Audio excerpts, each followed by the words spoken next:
కలిపురుషుని యందు ఒక మంచి లక్షణం ఉంది. కలియుగంలో ఏమిటి అంటే చేస్తేనే పాపానికి ఫలితం.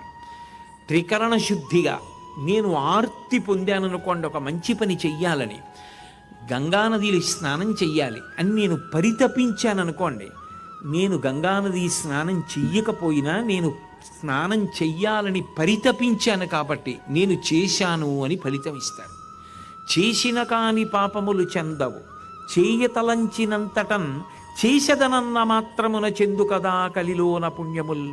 కలియుగంలో ఉండే లక్షణం ఏమిటంటే ఏదైనా ఒక మంచి పని, 10 మందికి పనికొచ్చే పని, స్వార్థం లేకుండా నేను అలా చెయ్యగలిగితే, నేను ఒక కళ్యాణ మంటపం కట్టి పేదవాళ్ళు ఎవరైనా ఉంటే ఆ పిల్ల పెళ్ళికి కారు పంపించి ఆ కారులో పెళ్లి కూతుర్ని తీసుకొచ్చి వాళ్ళు పెళ్లి చేసుకున్న తర్వాత మళ్ళీ పెళ్లి కూతుర్ని ఆ కారులో ఇంటికి దింపగలిగేంత శక్తి నాకు భగవంతుడు ఇచ్చుంటే, నేను అలా ఒక్క కళ్యాణ మంటపాన్ని కట్టుంటే ఎన్నో జంటలు అక్కడ గృహస్థాశ్రమంలో ప్రవేశించి ఉంటే నా జన్మ ధన్యమయ్యేది.